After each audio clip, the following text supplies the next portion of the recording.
Hello दोस्तों, मेरे YouTube channel पर आप सभी का स्वागत है। सुबह का टाइम था, मैं भाभी जी के कमरे के और निकल ही रहा था।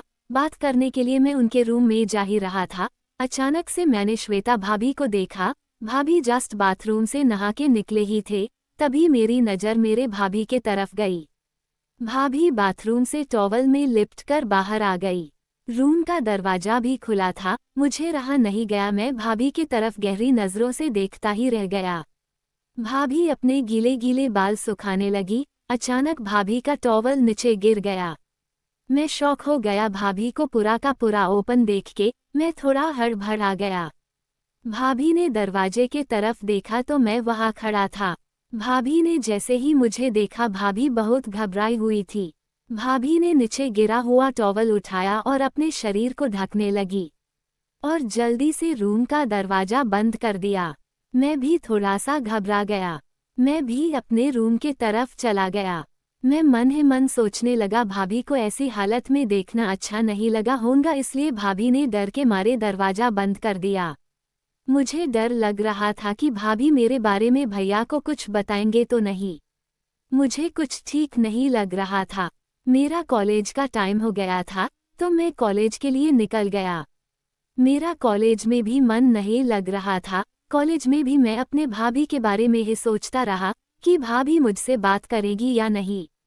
घर में किसी को बताएंगे तो घर वाले मेरे बारे में क्या सोचेंगे, ऐसे मेरे मन में विचार चल रहे थे। देखते देखते शाम होने लगी। कॉलेज से मैं घर के लिए निकल पड़ा।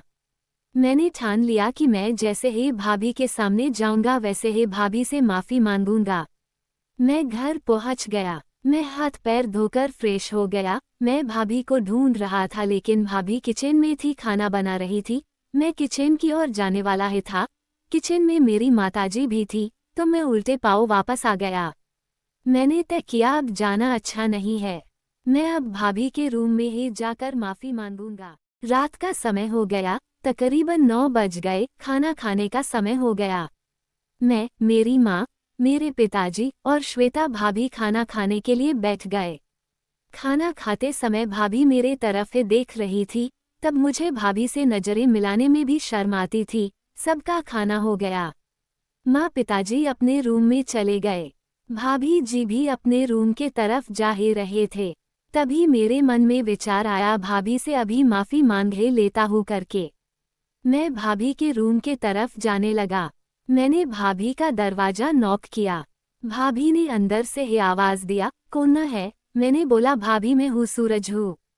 फिर भाभी बोली, क्या काम है? मैंने बोला, भाभी आपसे बात करनी है, दरवाजा खोलिए। फिर भाभी ने दरवाजा खोला। मैं रूम के अंदर चला गया और बिस्तर पर बैठ गया। भाभी जी ने दरवाजा लगा दिया और मेरे साथ बिस्तर पर ही बैठ गए। भाभी ने पूछा, सूरज जी आपको क्या बात करनी है इतनी रात? मैं शर्माते हुए बोला, भाभी जी मैंने आपको बिना कपड़ों के देख लिया, तब से मुझे कुछ अजीब सा लग रहा था। मुझे आपसे माफ़ी मांगनी थी, इसीलिए मैं आपसे माफ़ी मांगने के लिए आपके कमरे तक आना पड़ा। भाभी ने कहा, सूरज जी आपकी कोई गलती नहीं थी, मुझे ही दरवाज़ा बंद करना चाहिए था। आपको माफ़ी मांगने की कोई ज़रूरत नहीं है। रात भी काफ़ी हो गई थी। रात के 11 बज चुके थे। मैंने कहा, फिर भी भाभी जी आपको निर्वस्त्र देखा तो आपको बुरा लगा होगा, इसलिए मुझे माफ़ कर दीजिए प्लीज़। ऐसा बोलकर मैं रूम से बाहर निकल ही रहा था, तो अचानक भाभी जी ने मुझे रोक लिया। कहानी कैसी लगी दोस्तों? इसका अगला पार्ट 3 जल्दी ही आने वाला है। तब तक के लिए थैंक यू दोस्तों।